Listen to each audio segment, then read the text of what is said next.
well, they did years ago. I mean, especially in Europe.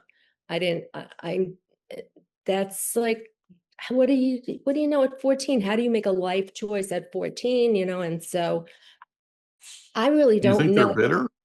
I I think they're empowered. They have to answer to the priest. Yeah. If it's a parish school person, they have to answer to the priest. So that was just astounding, and Yeah. it's absolutely happened. And a professor at Brown, David Kurtzer, wrote a book about it. He won a Pulitzer for his book. Wow. And they made a documentary movie about it, but it didn't do well, but it was kind of dry. Yeah. He's the one who enacted that. Yeah. So that's not some like St. Peter thing. Right. And so that was interesting to know that also that a pope can't be convicted of a crime because they're in charge of a sovereign nation as well as the church. Right. So that's like, whoa. Yeah. Steve Barry sells a book like every 6 minutes. Yeah. He has 27 million books sold. So a year before I got a publisher, Mhm. sent him an email and I said, you don't know me. Here's my bio. Here's my synopsis. If the book gets published, would you consider writing a blurb or something? And Mhm. he wrote back, sure. I Mhm. wouldn't believe it.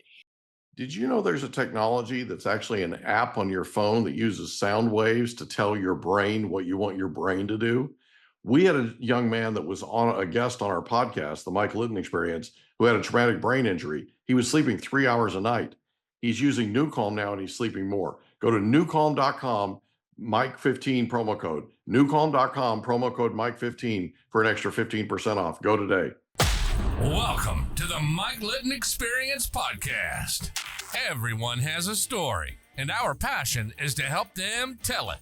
Mike is passionate about being a father, a teacher, a realtor, an investor, and a leader. And now, introducing the host of the Mike Litton Experience, Mike Litton.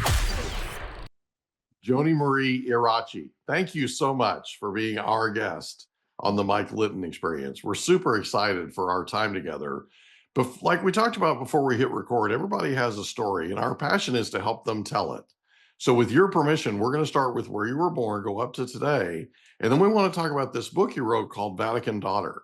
It sounds like it's really intriguing. Thanks for being here. Thanks for having me. Appreciate it. So where were you born? I was born in New York City in Manhattan. Did you grow up there? I grew up, I lived in the Bronx near Yankee Stadium until I was 11. Can't live there now. It's kind of scary. But then we moved to New Jersey. But I was a city girl. So I would in those days you could travel around as a kid. So I would take the bus into Manhattan and see my grandmother. So that's where my first book is set, in Manhattan.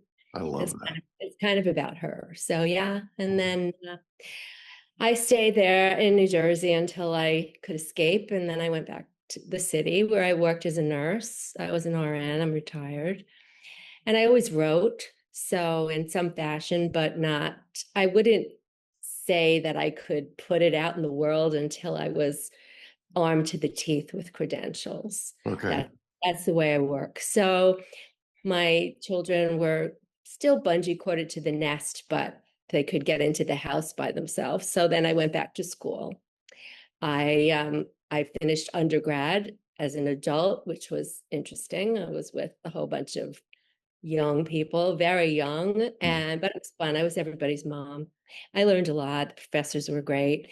And I went to Sarah Lawrence. And then I went to Columbia for my master's. So I was always the eldest graduate, but that was okay. It was fun. So that's it in a nutshell. So I'm 58 and I'm going back to school. Okay. Are you going online or are you going physically? Yeah. I went in my flesh. So yeah, it was kind of interesting. Everybody thought I was the professor at Columbia, so I just went with it. But I wouldn't want to be there now, but it was fun in those days. When I visit military bases, They think I'm an officer. You sound like one. Yeah. Well, That it's the short haircut too. It's like, radio voice. yeah. So growing up, what was your favorite thing about growing up in Manhattan, Bronx, New Jersey? I don't know, the freneticness of the city. Right. I like that, Yeah. but now I'm in Florida, which is not that. Oh, really not that. Yeah. So yeah, I'm having a little bit of a culture shock here, or no culture. Let me put it that way. How long Shouldn't have you say. been in Florida? Well, we've had this house for 20 years, but we recently left our apartment in Manhattan and moved here. So So full time. yeah, I guess. Wow. That I was try painful to to like, say. I try to, go back as much as I can, but yeah, it's Where in different. Florida? Naples. No, I heard Everybody- Naples is Oh, beautiful. oh yes, it's quite beautiful, but it's Not quiet. Manhattan. It's not Manhattan, and there's not much of a network as far as books writing is concerned. Gotcha. So yeah, they don't read. So Manhattan's sort of the writer capital of the You can world, right? always, so if you go for a walk, if you walk your dog in Manhattan, we lived in Hudson Yards, which is amazing. Yeah. So if you walk your dog in Manhattan, you'll meet somebody. They usually talk to the dog, but eventually will talk to you. So you always meet someone, or a lot of celebrity sightings and things like that, which is fun. But here, no, even the dogs aren't friendly. Oh So my goodness. my dog is pining away for New York. But Wow. yeah, across the street, I don't know. He's a cockapoo. He's not exactly ferocious, but I don't know what it is. But it's different. Well, it's a good place to write because it's quiet. I got you. So growing up, who was the most influential person to you? Growing up, me. Really? That's awesome. Yeah, I guess. I was like, I don't know, I always kind of questioned everything, and that didn't go over well with, my traditional parents. So yeah, that was interesting. But eh, It's all 12 right. years, 12 years of Catholic school, a lot of hypocrisy. Mhm. Yeah. And, yeah, that's what kind of fueled my interest in the scandals and things that went on. So yeah. That might have led to the Vatican Daughter. You never know, right? Absolutely. Well, it was part of it, but not the whole thing. I'll Sort tell of you. started the fire, so to speak, right? It started the fire. Like I wrote something called The Holy Skeptic based on Catholic school. But yeah, every little bit helps you on the trajectory to where you're going. So Gotcha. that's what happened. So in high school, did you have a favorite subject? Probably English, math now. Science, I like science, so Mhm. I went into nursing, science background, but I hated high school. Oh, Ugh, wow. yeah, I know. Did you have a Yeah. favorite teacher by chance in high school? No, I No. don't like any of them. They were nuns. They were nuns. No. Answer's no. No, the answer is no. I got you. I got No. you. Actually not until I got to Sarah Lawrence. Those professors were great. Gotcha. Because they were like my age. There's nothing like going into class and the professor's like the same age as your son. Yeah. But it was fun. They were great. We're still friends today, so it was good. So after high school, you get married? Did you get married? No, I went to nursing school. I Gotcha. went to diploma school. So I worked in the hospitals, and I worked in New Jersey in the hospital. Then I moved, I did some private duty, and then I went to New York to work. I worked at Sloan Kettering, which was interesting and hard, very hard. I can imagine. A lot of young people died, it was in the 70s and it was tough. Yeah. It's a But world-renowned hospital, though. I mean, what a place to work. yes, it is. It was interesting. We have people from all over the world, a lot of interesting stories I have about that place. What was the most important thing that you learned attending Catholic school? Uh, in retrospect or at the time? Well, Actually, both. well, at the time, I don't, it was so punitive that it Mhm. was tough to learn anything, and I don't think they were up to snuff as far as educating you was concerned. I think it was limited. Can you Um, elaborate on punitive? I'm sorry. Can you elaborate on what you mean by Yeah, I punitive? mean, everything was, that it was like a psychological sort of difficult putting you down like in front of other people, or making that's how they were in the nuns, and it was tough. It was scary, like you were always walking on eggs. Like I'm not a shy person, but I Mhm. was, because I was always afraid to say anything. You were sort of forced into it. Well, my mother, Catholic school, you had to go. So, yeah, it was not good. And then the mean girls, nobody recognized that syndrome back then. So there was a lot of that going on. I shouldn't say that. All my high school acquaintances are now all over Facebook. So they haven't changed much. They won't listen. They're not supportive. So So yeah, like crazy. can I ask you, so I've heard this from other Mhm. people that have attended Catholic school. Mhm. And I've always wanted to ask this, and I never have. And that's sort of, Go ahead. I should have, you know. Mhm. If you're okay with it, I'll ask you. Of course. What do you think compelled them to be that way? Like, why do you think they felt a need to put other people down when really they're supposed to be representative of the church, representative of our Lord and Savior, representative, right? I mean, they're Correct. supposed to be representative of all the good in the world, and yet the reputation from the people that I've talked to, and even people that I haven't talked to that I've read about that have attended Catholic school, came out of it with this completely different idea of what Yeah. God was and a completely different idea of what the Catholic Church was. Do you mind touching on that for a I second? mean, I think a lot of it sounds crazy, but is kind of the Old Testament God of the punitive, punishing God, So not loving Christian sort of so God that, fire and brimstone kind of thing? yeah, I don't know why, but you have to understand that a lot of these women go into the convent at 14. Yeah. Well, they did years ago. I mean, especially in Europe. I didn't, that's like, what do you know at 14? How do you make a life choice at 14? And so I really Do you don't think they're know. bitter? I I think they're empowered. They have to answer to the priest. Yeah. If it's a parish school person, they have to answer to the priest. Right. And they're kind of handmaidens, for lack of a better way of putting it. So then who are they? Who do they have power over? They Yeah. have power over the children, I mean, not all of them were like that, but enough of them were like that to make it a thing, that Gotcha. it's, yeah.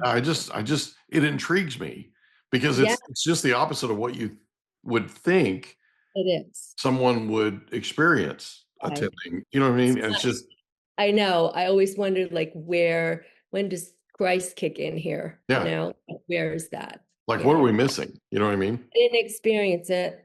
I'll tell you. I mean, I taught actually religion, years ago, because nuns have a way of ensnaring you.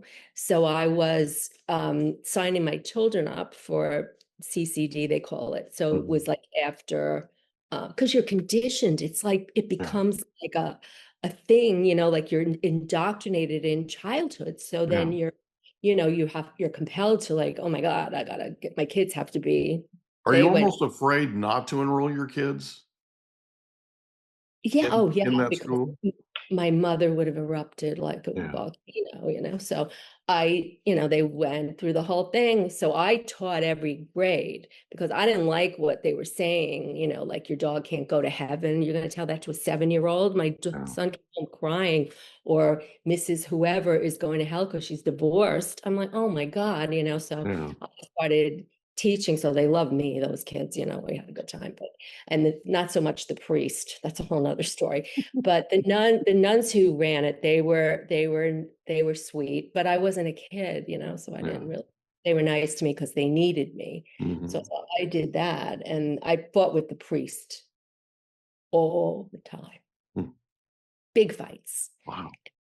He went to jail. Yeah, he was bad, dude. Yeah, so Sounds all of this fueled the writing. It was part of it, but then one of the professors at Sarah Lawrence, he was great. I mean, he taught Roman art history, but it was the origin of Catholicism, back in the time of Constantine. So I learned all that, and how it's really, we took the pagan rituals and just put us on top of that and absorbed their culture a little bit, and it became ours. It became the Christian religion. So it's a whole contrived, really. What fits the narrative is what they did. Like, there was no Blessed Mother until the 500 AD, because they needed a goddess to lure more of the pagans in to the. So it's very interesting research to do, to find out all this stuff. So yeah, I knew there was something behind the writing, because you don't there's a go lot. where you went, right? I mean, we're going to talk about that, but you don't go where you went for instance, in the Vatican Daughter, without something compelling you to look, right? Something Right. compelling you to sort of pay attention and open your eyes and take a critical look at things. And all the scandals, of course. Yeah. So if I went home back when I was a kid and told my mother some nun or priest did, she would have, I would have been a liar and punished. So Right. they got away with it, and then they were moved around, Yeah. so that's how they handled it, which was scandalous, as you know. So yeah, it's amazing. Still going on, I'm sure. So you go to nursing school, you become a nurse. How long were you a nurse? Let's see, I don't know, a long time. Like 7 years, 8 years, and then I got married, and my husband's a doctor, so he wasn't home much. So I'm not one to leave my kids with nannies and things like that. I had to be there. So you got So your kids to what age when you decided to go back to school? I guess the youngest was in, maybe he was in high school or early high school, Yeah. late. Yeah. Oh, I was old. Trust me. Yeah. You weren't old. I'm just asking in terms of context. I So was, trust me.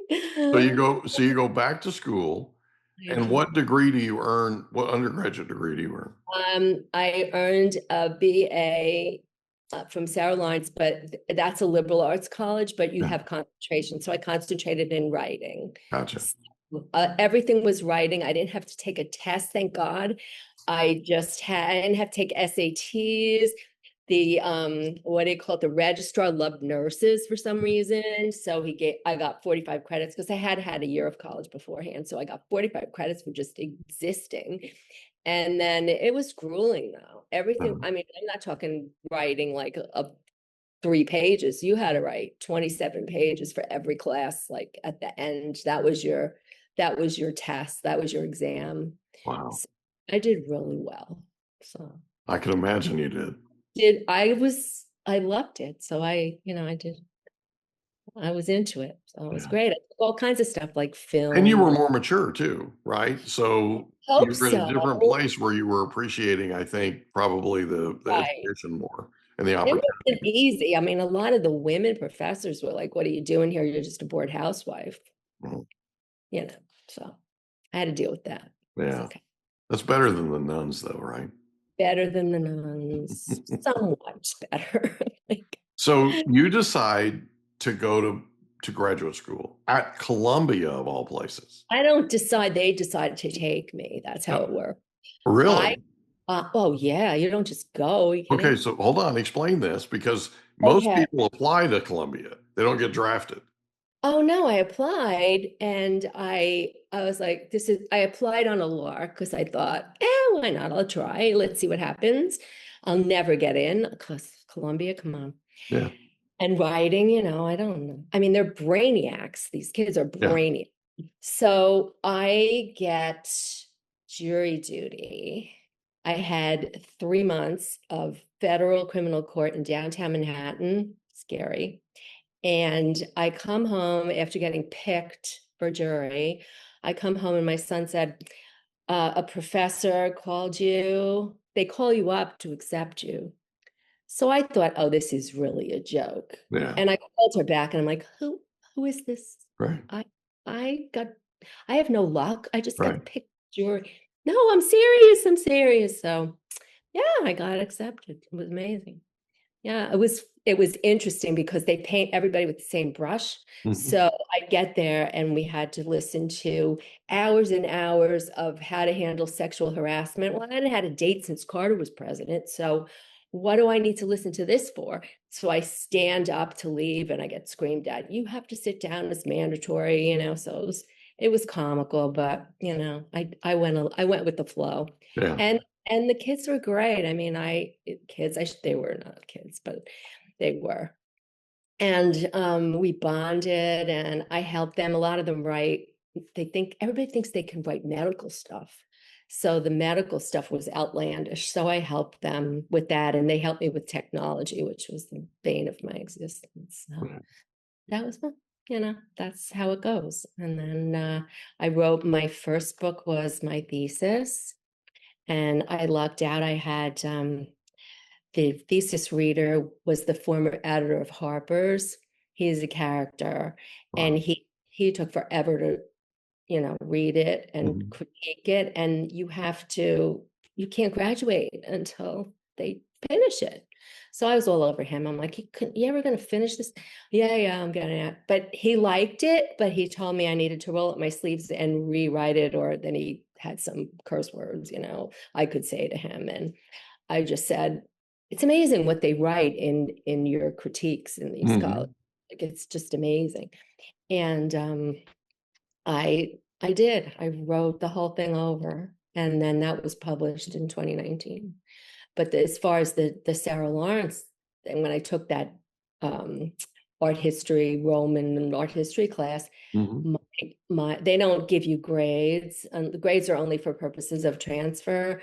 But they give you evaluations, and in my evaluations, the professor wrote he had no doubt that if he and I were alive in the 1500s, we would have been burned at the stake. So I was like, oh my God, how can you do that? Because I was very critical of, everything that he was telling us about the past, Constantine and all that stuff, and how it came to about the Christians were being persecuted. So when Constantine, he made a deal, like if he won this battle, he would convert, which he never did until he was dying. But he called the bishop out of hiding in the catacombs, and the bishop came out and thought he was going to be killed. And he told him he wanted him to build a big cathedral on that spot, and he said he was too scared to say that's not what it really is about. Our religion is about being out with the people, not really in brick and mortar. So that's it. That's how. But all this wealth and gold drippings and all that. I don't think that's what was in mind. Gotcha. Yeah. So we're going to take a break real quick. And when we come back, we're going to talk about Vatican Daughter, specifically this book that you wrote that really is compelling and really kind of gripped me when I read it. We'll be back here in just a second. Did you know there's an app that has no side effects that allows you to use sound waves to tell your brain what you want it to do? It's called newcalm.com. And it's amazing. It literally uses sound waves. If you want to tell your brain to go to sleep, if you want to tell your brain to recover, if you want to tell your brain to put you in peak physical state, if you want to tell your brain to focus, if you want to tell your brain to take a power nap, you can do all of these things and more with newcalm.com. Go to newcalm.com today, promo code Mike15. Newcalm.com, promo code Mike15 for an extra 15% off. So we're back with Joni Marie Iraci, and we're talking about Vatican Daughter. And when we left, we were talking about the end of your graduate degree work at Columbia. And at some point you decide to start writing books. What was it that compelled you, in case somebody's listening that's thinking about writing their first book, what was it that compelled you to write your first book? Well, I had to write every day at Columbia because Right. it wasn't just, I read 1,200 pages a week at Columbia, which, was a lot, but I did. And reading makes you a better writer. So all of that reading fueled my writing. And I had to write I had to present 15 pages to each class, and then I was crucified, like they'd rip it apart, but it all, was very hard to take in the beginning. Yeah. But then you want that. You want that. I tell everybody who I edit their work, I say, I'm sorry, but this is what you want because this is what helps you perfect your craft. And, you take it and whatever, if it's constructive, I mean, a lot of it, sometimes it's mean-spirited and it's just whatever it comes from. But if it's constructive, it was a little difficult because the kids, fellow students were so much younger. So they didn't have much life experience behind them. So they'd say, oh, that never happened. I said, well, I happen to be there. So, that kind of thing. But yeah, they're very smart. So they know how to get you. Yeah. So can we talk about that for a second? So when they would deliver their constructive criticism, right? Mhm. At first, it really bothers you because it's something that it's hard to take that, right? It's hard to absorb that. But then Sure. you put it in context, you realize, like you said, that it's a part of getting better. Like part of improving sometimes is painful, and it's why a lot of people don't improve in their life. They just sort of stay status quo because it's less painful, right? You Right. talk about that for a second? Sure. I mean, I knew of this one woman who was in the program. She was a little younger. She was, a grown up. Let me put that. I don't know how to put it because they were so awesome, these kids, but they were still like 20s, Um, and she had been worked as a writer and some context in the Midwest. And she came in with a toot, she had a chip on her shoulder and she wasn't going to take any. She just was difficult. I didn't have her in any of my workshops, but I heard because they would tell me everything, these kids. So, I just thought, oh my God, like, what are you here for? If you already know everything. So yeah, she was difficult, but I don't know. In the beginning, I felt that way. Like the first 5 minutes, I Yeah. thought, oh my gosh. And some workshops are better than others, and I had some horrible ones. I said I could be abused at home for free. I don't need to be here. Like the professor know my name, and I was paying a lot of money, and they moved me into another class, but they had already bonded, and so that was a tough nut to crack. But most of the time, I had some amazing professors, Yeah. amazing. So Sigrid Nunez, whose book was just made into a movie, The Friend, the best. I Wow. love everything she writes, and so yeah. The dog should get an Emmy Award, by the way. Yeah. Yeah, it was a great experience. And I think being older, they kind of would talk to me about differently, Yeah. That's Yeah. cool. It was So let's talk about Vatican Daughter. okay. What was it that compelled you to write this book? Because it is not like any other book out there. It really goes behind the veil of the Vatican and talks about things and explores things that most people don't think about when they think about the Vatican. Right. Well, I've said this before. I started this about 10 years ago. Yeah. So I was, standing in, I go to Rome a lot. I go to Italy a lot. I didn't know Rome as well as I knew Venice. So we went to Rome and I was just standing in St. Peter's Square and looked in there. Well, I wonder what's going on in there now. And then the muse hit. I always get the title first. So I had the title and I put it aside and I went back to school and I took some notes and I left it. I left it for almost 10 years. And then I saw everybody was saying that's such a good story. Like you got to work on that, and I was like, okay, but I had no idea where it was going. So I went back to Italy in 2019, got COVID before anybody knew what it was. It was October. I was so sick. And I, walked the streets of Rome. I walked 88 miles in 3 weeks. Wow. And got the lay of the land and and where the restaurants and the food and all of the stuff that kind of diffuses the thriller aspect. So give the reader a reprieve from all that. Yeah. And I came home and I wrote during the pandemic. I wrote every day, like 8 hours. I researched, and researching takes you down all these rabbit holes. So researching one thing, you find out something else. So in researching Italian Jewish last names, I found the true story of papal kidnappings in 1859 by the then Pope Pius IX.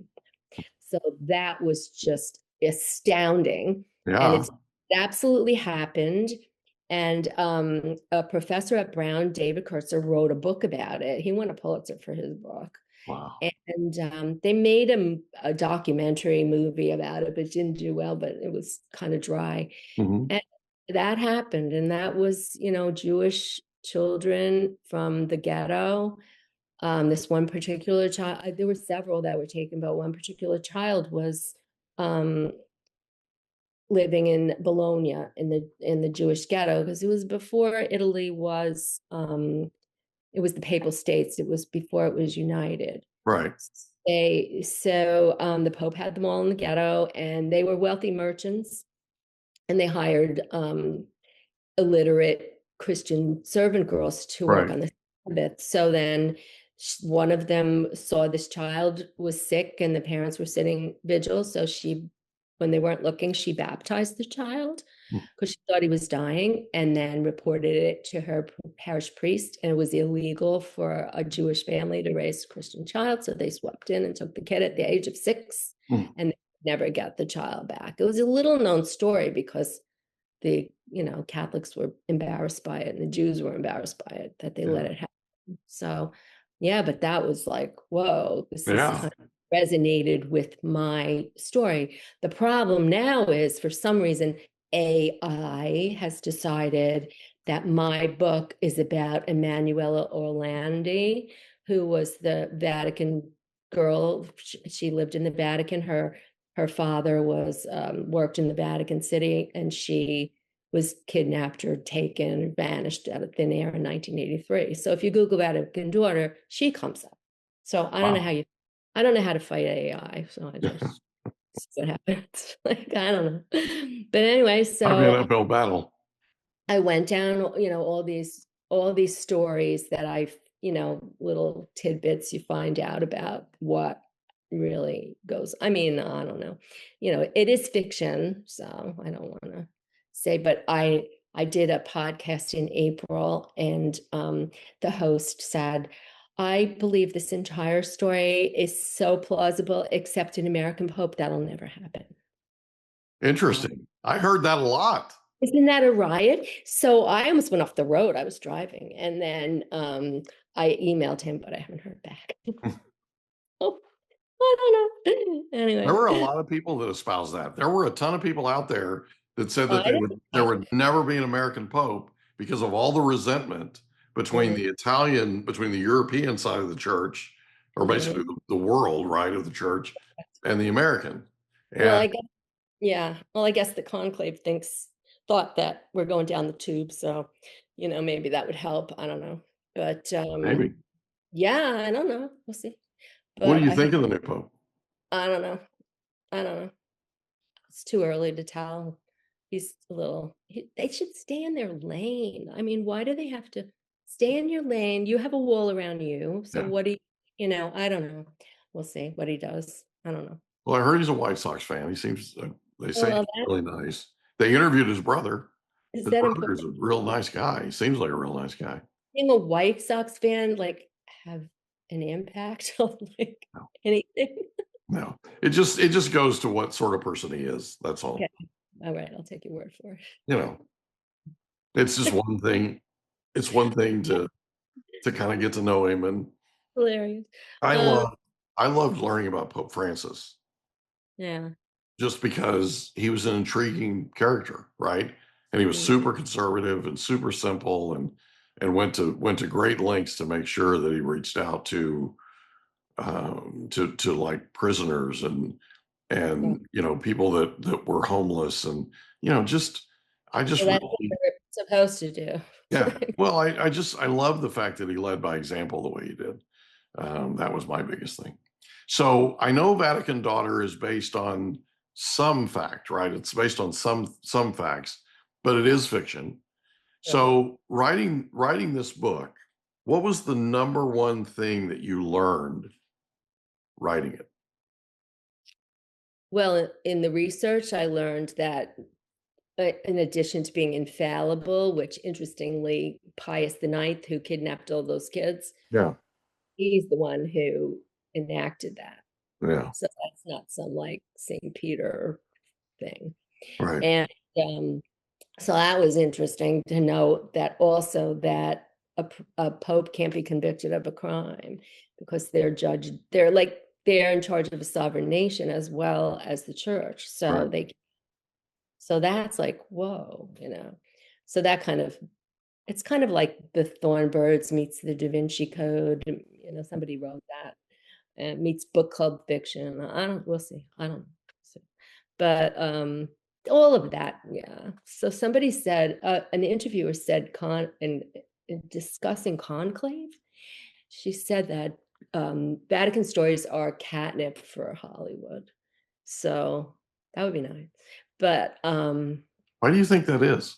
I think because of all the secrecy and, all the clandestine things that go on, that people are fascinated with any kind of information about it. Like, whoa, like what's going on and why can't we know? Like they had the Vatican archives and they're supposedly open, but I don't know. Like I'm sure there's a lot that we don't know. And yeah. So being a Catholic for a Mm, very long time, attending Catholic school, all that, how do you feel now that you've written a book about the Vatican? I feel fine. I I don't know, I wasn't the best Catholic, I guess. I don't think organized religion is the way to go. I mean, I'm in the land of the born agains down Mm, here, yeah. which is a whole nother thing. That whole They're other book? I mean, I'd have to had use a pen name, but they're just fanatics. I mean, oh my God. If you Yeah, complain, they want to pray in your driveway. I'm not kidding. So I had to tell them to, that's it.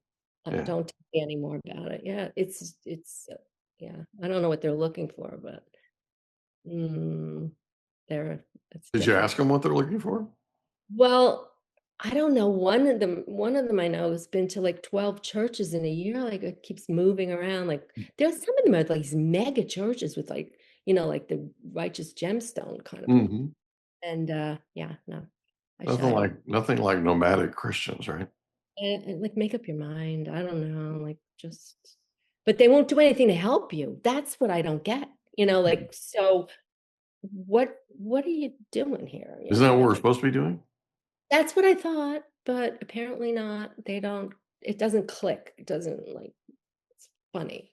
Hmm, Yeah, it's a whole nother. that's a shame. It is. So, I get it. so did writing this book change your view of the Catholic Church? No, I always had the same view.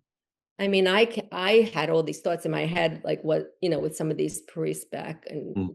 back in the day. But as a kid, I mean, oh my God, if I ever came home, my mother was like, had nun friends. She had one foot in the convent when she met my father. So, everything was like so crazy, as a child, I had to be quiet for 3 hours when Christ was hanging on the cross. I mean, oh my God, that Mhm. kind of thing that's just the weird part of it, so.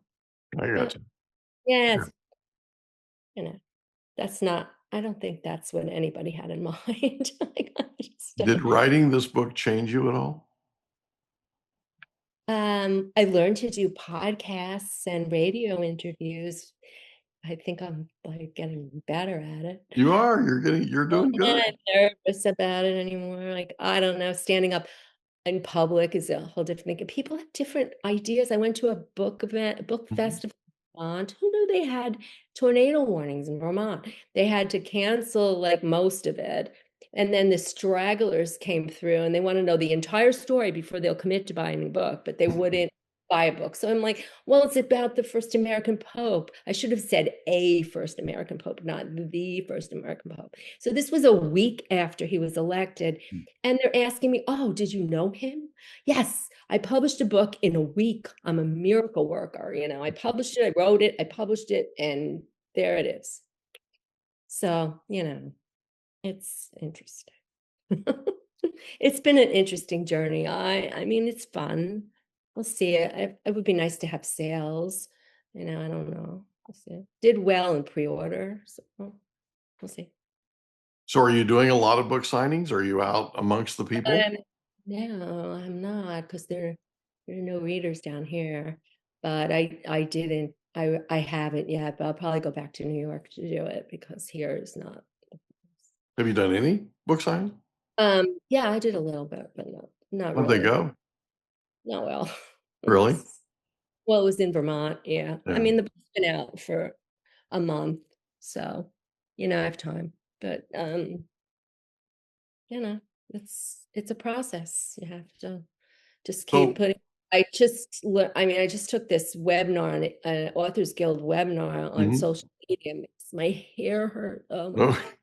I'm too old for TikTok, I was told. Like, good. But yeah, it's tough. I don't I'm know. sure I'm too old for TikTok too, but I'm on it. I don't know. Yeah. No, you're good. You're good. It's mostly 18 to 24-year-olds, and I looked on it and it's all like fantasy and horror and all that stuff. So yeah. And my marketer told me it doesn't translate into sales. They just collect followers. Mhm. I don't know, but this woman who did the webinar said you have to do it 5 times a week. You have to do it every day. I'm like, oh, God. So I don't know. I think it's luck. Yeah. Just have to keep showing up, right? Barry endorsed my book. Did you see that? Say it again. Steve Barry, Steve Barry? Yeah. Steve Barry sells a book like every 6 minutes. Yeah. He has 27 million books sold. So a year before I got a publisher, Mhm. sent him an email and I said, you don't know me. Here's my bio. Here's my synopsis. If the book gets published, would you consider writing a blurb or something? And Mhm. he wrote back, sure. I Mhm. wouldn't believe it. And then, Ooh, right. oh my gosh. So then a year later, I contacted him and I said, it's getting published, but I need it right away. He said, send me the manuscript and I'll have it for you. And he did it. He's amazing. Wow. I mean, oh my God, he didn't have to. Most of them blow you off. Yeah. Yeah. That's really nice though. I mean, when somebody sort of feels like they're in it with all of us, we're all in Yeah. it together kind of thing. He said people helped him. Why wouldn't he help Yeah. someone? Yeah. And they don't all feel that way. Yeah. Professors will never do it. One wrote something for my first book, but they don't do it. Their attitude is if I do it for you, I have to do it for everybody. So. Yeah. It's interesting and refreshing to me. We have sort of a common thread that's running through. You're episode 341. So we've done 340 episodes before yours. And one of the common themes that runs through is mentorship, and how we had mentors growing up and coming up in business and throughout our life. And we really owe it to them to mentor other people and pay it forward. If we have an opportunity to make a comment or write a forward or a blurb about a book, that kind of thing, we need to do that. I mean, what is it's like 2 minutes, Yeah. Well, we But need to do it. We need to make the effort, and we need to make sure that we give back. I just feel like I feel like that's important in honor of the people that helped us before. Correct. I have a young author now. His book comes out in September, and I took him under my wing because why not? He doesn't have he's really good at social media though. Mhm. He started with his dog. He had 35 followers. Now he has 5,000. The dog's the head of marketing. It's really cute. It's hysterical, but he's trying. Yeah, that's cool. So, what does tomorrow hold for you? Well, Are you writing another book? it's done. Done? My goodness gracious. Done. I don't want to call it a sequel because it's kind of like a continuation, and it can stand alone because they weave the first story into the second story. Yeah. But it's a little juicier. Awesome.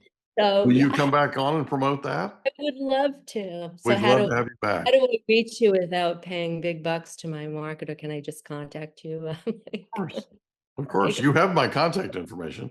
Okay, thank you. I would definitely. I do. Guess so. You do. I don't know. Well, this has been great. I've had some really screwy interviews and podcasts, but this is great. Thank you. So this one isn't screwy? That's good news. Fantastic. Thank you. Thank you so much. Yeah, the second one is all done. I'm going to submit it in September. So we'll see. It takes forever. It'll take like 18 months. Yeah. They built the Empire State Building faster than that. Oh, wow. My goodness. I don't know why it takes so long, but it does. Well, thank you so much for being our guest on Thank the you Experience. This has been a lot of fun. This is great. So where can people get the book? Amazon. So anywhere where you get books? Barnes and Noble, the usual suspects, or my website. There's an what do you call it? I just click on it, and I love to hear from readers. So my website is my name, Joni Marie Iraci, Iraci, and the publisher also, Collective Inc. They'll send it to you. But awesome. So thank you so much. It was great to meet you. So much. Really nice to meet you. Looking forward to having you back on to promote the next one. Okay. Of course. Thank you. Enjoy Naples. See ya. Bye. Can I ask you a question? Did you know that there's a technology that uses sound waves that'll tell your brain what to do? There literally is. It's called newcalm.com. It can tell your brain to heal, tell your brain to sleep, tell your brain to do all kinds of things. It can get you fired up. It can be a pre-workout. Newcalm.com, and the promo code is Mike15. Newcalm.com, promo code Mike15 for an extra 15% off. Go today. And that's a wrap. Another episode of the Mike Litton Experience in the books. Reach out to Mike on Instagram at the Mike Litton Experience.